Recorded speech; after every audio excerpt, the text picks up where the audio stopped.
tournament.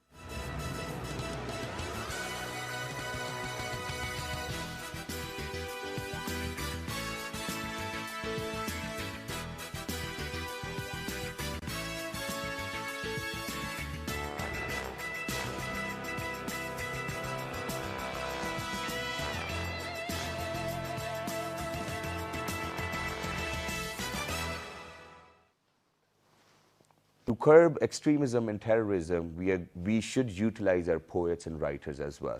But do we appreciate them quite a lot in our life? Do we read books? I mean, reading should be a habit. We have done tremendous number of shows on reading as well. But other than that, world economies, this globalization wouldn't have been possible if translators and interpreters weren't around, and it's a tough job to do. So that's what we are discussing, role of translation within the society and globally as well. And I'm amazed that I've got such amazing and wonderful guests over here on the show as well. I'm going to introduce to you Dr. Inamullah Ghazi. He's the head of Department, Translation and Interpretation from International Islamic University. Assalamu alaikum, sir. How are you? Yeah, I'm fine. How are you? Absolutely perfect. Good morning. All yes, good. Was it good. really hard to get up in the morning, or it wasn't? No, it's quite usual. Thank you very much for coming over, sir. The honor is all mine, and alongside Dr. Inam. But to get started with the conversation, Dr. Inam Sahab, I think I'll give you the opportunity. So this national conference even took place from 5th January till the 8th of January. Quite a lot of writers, poets, they came in. But even then, at that time, I was thinking, were there people or writers or poets from the other parts of the world? Yes, I actually attended some of the sessions of this really great event. All right. Because the literati, the intellectuals, the writers, the poets of various parts of the country, they got together here and they had a very good opportunity for exchanging their views. And I personally learned a lot. Because we deal with the translation. We have a full-fledged department of translation at our university with two degree programs. One is BS Translation and Interpretation, and the other is MS Translation Studies. And I personally, it was a discovery for me that how beautiful languages we have in our country. Yeah. And I also met some of the people from other countries like Turkey, Oman, India, and so on and so forth. I mean, the event was very wonderful, and this enlightened my mind as far as the translation is concerned. And sir, to be very honest, I think this was the very first time that I actually got to know that there's a discipline such as translation and interpretation as well. Yeah. So people, wow, I mean, congratulations to Pakistan as well. But what is the true essence of translation? What do we mean when we say translation and interpretation? You see, literally the word translate has been borrowed from Latin. We use in English translation, which literally means, or etymologically, which means, carrying across. If I take this thing from here and put this there, that I translate. That's probably shifting. No, I translate it. Yeah. Now, what do I translate? Literally, do I translate things, or do I translate commodities, or message, or words, and so on and so forth? See, the point is, if I give you some analogies to just explain the process of translating and the importance of translation. Make sure they're not that difficult. You see, if suppose the world is without roads. Okay. No traveling, no airplanes contact with the still people. There, sir. Yeah, the world is without airplanes. Okay. The world is without the networking. Now we have these satellite systems. Exactly. So the translation exactly fits here. Although because it is something intangible. Yeah.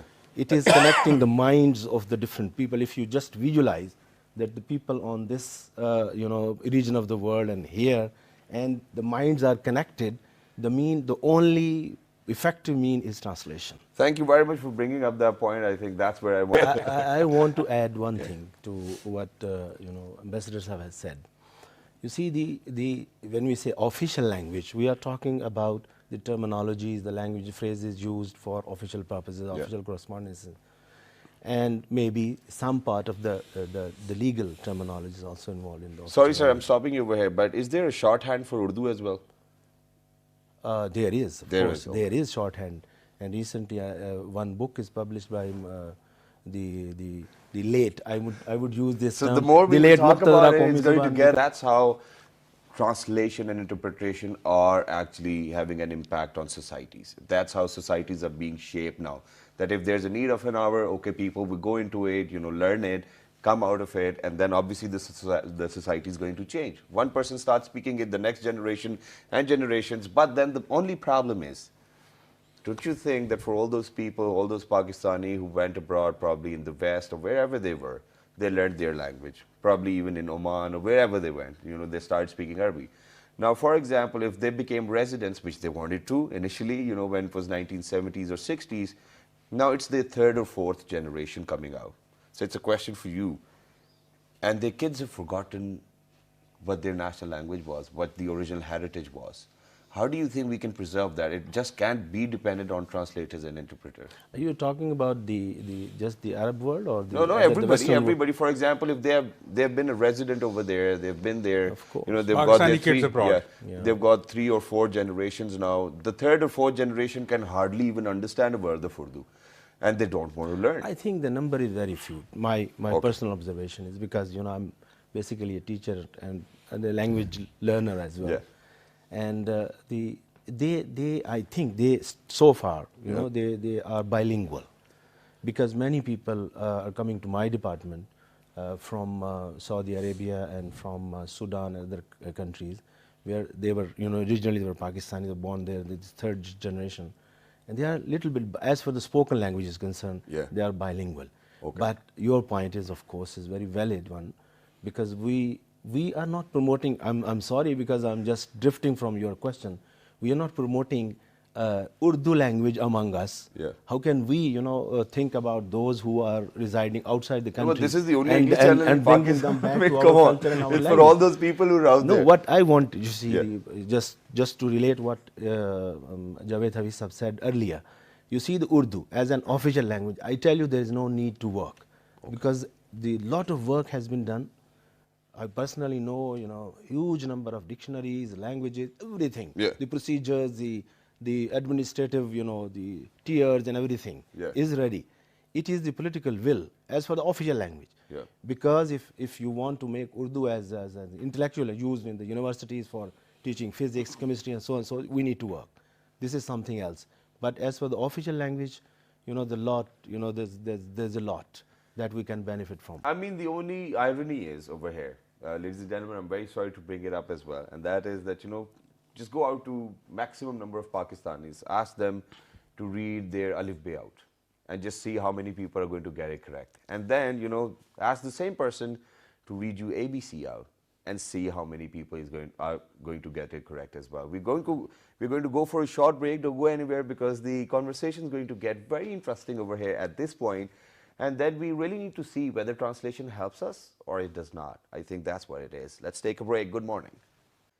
All right, ladies and gentlemen, welcome back. Thank you very much for staying tuned in. And for everybody who just got tuned in, you guys are watching PT World. And my name is Shazad Khan. And the show's name is World this morning as well. And today we are talking about the role of translation and interpretation. I've got worthy guests over here as well. And before going towards the break, the only thing I mentioned was that, for example, if we go out to Pakistanis and say, okay, go ahead, read us Alif Bay Pay. Many of them, in fact, majority of them are going to get it wrong. And if we are going to say, go ahead, read out ABC, they're going to get it all correct as well. Now, as a matter of fact, 5 generations have been probably in England, but they still know Punjabi. Pashtuns, 5 or 6 generations have been living abroad, they still know Pashto. Why do you think that I think I'm not going to say Punjabi, because I still know Punjabi, I am the 4th generation as well, right? But then at the same time, there are people who think that we might not take pride in speaking our national language or our own language as well. What's wrong over here, sir? Sikhs are getting it right, Pashtuns are getting it right, Sindhis are getting it right, but, on a bigger platform, on a macro scale, Urdu is the language, right? So why are we, You see, the quick answer in one word is lack of political will. lack of political will? Yes, at the part of course, the state, I would use the word state Yeah. first, and of course the governments. Let's ask Mr. Javed. For example, if you go back in 1990s, that was the time when in our drama or whatever television we used to watch, probably I still have clips on my cell phone right now where we could see Muin Akhtar trying to speak English as well.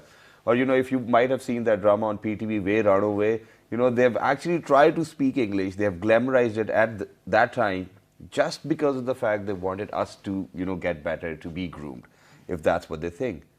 What happened now? Why are we getting back? I mean, do we really have, I mean, it should be a balance. I'm not saying that it should just be Urdu because it's going to be beneficial for all of us, for all the young kids. You have 60% population of all those youngsters who are out there. If they're going to be bilingual, it's going to be beneficial for them anyways in their life. But what are we doing? Are we confusing ourselves? No, no, we are not confusing. We are not actually addressing the real issues, Okay. in my personal opinion. Because we, when I talk in favor of Urdu, Yeah. People think, or the opponents, I would use the word opponents, they think that I am talking in favor of Urdu at the cost of English. Okay. Whereas this is purely an academic matter. We need to answer certain questions. When, how much, where and why. Okay. Because Urdu as a national language, where it should be taught, from where? Class 1 to till 10th, Yeah. or 5th, or whatever. We decide that. Yes. We need to, we need to be very, we should use some methodology to decide about these issues, because these are basically educational issues.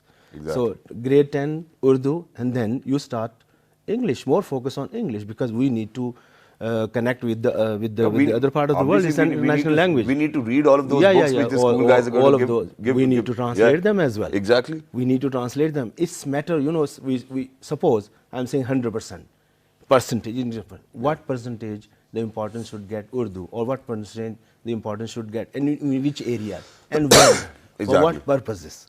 These are the issues. We are not discussing I these think issues in detail. That's a very valid point, that it depends where you are, which situation you are in, where you need to take advantage of which of the languages which you know. For example, if you know 5 languages, sir, obviously you'll figure it out where to speak which language. I mean, if I'm going to go to my village, obviously Punjabi is the language. If I'm going to speak Urdu, they're going to beat me with a slipper as well. I just want to, because this is a very important point.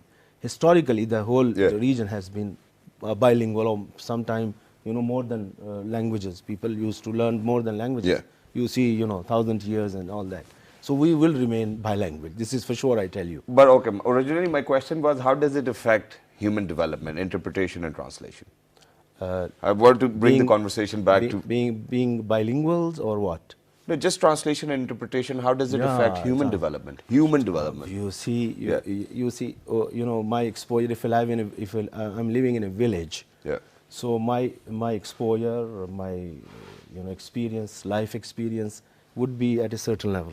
Okay. And if I have interaction with the people of the other villages, I travel to them, talk to them, and then from here take the cities and the worlds, and there, you see, it's just right from the personal development to the coexistence, to understanding of the other people. The translation, it's a great, I tell you.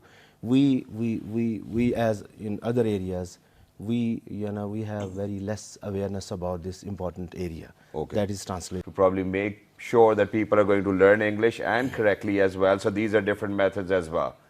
And the show's name is Mind Your Language. It was, in fact, but it's not being aired now because we think that people have learned enough. So go ahead, take a look at this clip as well. That was a little initiative by P2 World as well. Go ahead. We have been taking all these initiatives. When you come back, we'll ask whether, whenever you translate from one language to another, does it lose its essence or the core of it? Go ahead, take a look. Good morning. We're going to concentrate on the alphabet. I'm going to go around the class, and I want each of you to give me a word beginning with a different letter from the alphabet. Max, we'll start with you. A or A? A desk. No, Max, that's a D. All right, D-desk. No, Max, desk does not begin with the letter A. I want a word beginning with the letter A. A door. Good, a door. Well done. Excuse, please. Yes, Ali? I'm not understanding why you are saying a desk is not right, but a door is right. Ah, yes. Well, you see, when Max said adore, he was meaning the verb to adore. And although they do sound the same, he didn't mean a door. For example, this door. Am I right, Max? Sure, you're right. I'm meaning any door. At this rate, it'll take us a week to get through the alphabet. Oh, we'll try again, Max. Please give me a word beginning with the letter A. And I don't want A something, just one word beginning with the letter A. Think of a fruit. Apple? Apple. Good. Danielle. B. B for brown. Good. B for beautiful. Yeah, thank you, Danielle. Anna, C. Red. Red. What's that got to do with C? Red Sea. I want a word beginning with the letter C. Cow. Yes, well done. Tarot. D. Awesome. Duck. Darko. Well, dark. Duck. K. Yes, good. Jamila. E. Evening. Good. Excellent. Well done. Giovanni. F. Thick. Thick. That's right. No, there's no such word as thick. Sure there is. My boss is English and he say lots of times, through thick and through thin. Yes, well, your boss's grammar isn't very good, and don't give me the old chestnut about his grammar being very good for her age. I not say that. Good. She's dead. Quiet, everybody. Look, there's far too much levity in this class. Don't forget that you have your exams coming up shortly. Now, try and take it seriously, please. Giovanni, a word beginning with F. Female. Good. Well done. Suli. G. Glade. Glate. As in Great Wall of China, built by glorious Chinese workers. Ah, yes. Thank you, Suli. Perdón. Ah, Juan. Well, we were just going through the alphabet. Por favor. A, B, C, D, E. Ah, sí, alfabeto. A, B, C, D. Would you like to give me a word beginning with the letter H? Sí. Pues, mira, por favor. Palabra. Palabra. July. July? Sí. April, May, June, July. No, that's a J. July. I want H. Sí. Hacienda. Yeah, well, I'll accept that. Por favor. It's all right, doesn't matter. Sit down. Good. Annie. I. You are what? A word beginning with the letter I. Infidel. Are you meaning me? Quiet, Harry. Sit down. Ranjit. J. Jackass. Are you meaning me? Most definitely. Not your damn tail one of you monkey face. Quiet, please. Sit down, both of you. Danielle. K. K for kind-hearted. Good. Max. L. Elephant. Now, Max, try again. Lovely. Good. Anna. M. Meistersinger. Camilla. N. All right, ladies and gentlemen, so that we share this clip just to bring smiles on your face as well, because it's early morning. And then we used to air this program on PTV World as well. It's one of the very famous around the globe as well. And it was just to highlight the importance of language and interpretation and translation as well. But now very quickly moving on to where we stopped, and that was that do we, for example, whenever we talk about cultural heritage, and we even talked about the conference which was taking place as well. So it is very essential for us to probably make sure that the shelf life of our books, poets, all of those people who have been there around, who have worked on the history of Pakistan as well. Yep. It increases. And to increase that, we do need interpreters and translators. But half of the time, there is a debate that people say that you lose the original essence and the thoughts of that particular person when you translate it to another language. Now, is it like that or is it not? It is really. Okay. You see, some of the scholars, the modern scholars, they are including our thinking. What I am using the word, even my mother tongue or my national language, you are talking, I am writing, people are writing. Actually, this is also one kind of translation as well. Okay. So there are ideas in my mind, information in my mind, and I want to translate, carry across on paper or through my tongue, spoken language. So there are studies as well that we are unable, as human beings, we are unable to say what we want to say, express our mind completely. Okay. Now come to the translation. One text has been written in a language, and now there is a translation. So if there is a very famous concept of gain and loss in translation. So we gain something and we lose something as well in the translation. Exactly. I'm not talking about the poetry or the religious text, because these are, the issues are different. I'm talking about the day-to-day conversation. I give you one example. For example, if I say in Urdu, सड़क पर गोलियां चल रही हैं, Yeah. सड़क पर गोलियां चल रही हैं. Now there, just do the analysis. There is a word सड़क, then par, then गोलियां, then चल रही हैं, the verb. Yeah. If I want to translate into Arabic or into English, I would gain something and I will lose something as well. Exactly. Otherwise, if I go for the word-for-word translation, I would say as Google says. I the Google translation of this sentence yeah. is I truly got it. sentences, yeah. I truly got the essence of it. Thank you very much for raising that point as well. But at times, I think Urdu makes our life easier. Because, for example, if I'm going to say something to you now and you'll be like, sorry, I couldn't understand it, please can you say it again? In Urdu, you would just say, hai. In my And the other language, person is going to say it again, right? in Punjabi as well, we So say that's how you hai. lose so that's how you lose the essence. But now, sir, since we're running out of time as well, interpret There us, is sir. a concept called in machine translation called gisting. What you are referring to is actually gisting. You don't get complete translation, Yeah. but you get the idea what has been said or what has been written. You get that. The concept, as for the concept of gisting concerned, machine translation has reached to a very good level. In Pakistan. Not in Pakistan. You are That's talking about Pakistan. obviously. You see, you asked this question to Arshad Saab, Yeah. and I would answer this yes, and yes possible and not possible. Go yes ahead. possible if we work. Okay. You see, we have I think in every university we have Department of Software Engineering. The people who are working in software engineering, they have one branch called natural language processing. Yeah. And with natural language processing, there is a possibility.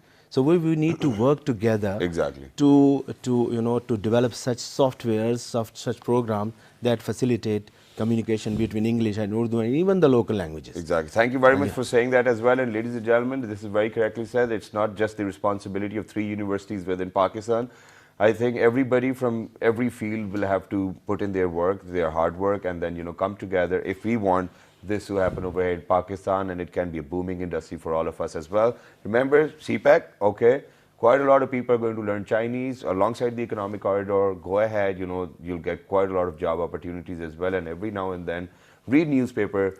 There are those vacancies that people are actually asking for people who are very fluent in Chinese or probably in English or Urdu. Thank you very much, gentlemen, for coming over. Thank you very much for having a conversation. But you guys don't forget to log on to our Facebook fan page, which is with the name of World This Morning. On Twitter, it's World This Morning without a G. On Dailymotion and YouTube, it's World This Morning once again. The fabulous repeat is going to be at 11 p.m. Don't forget to tune in. Look after yourselves. We'll see you tomorrow in the morning. Good morning. Bye.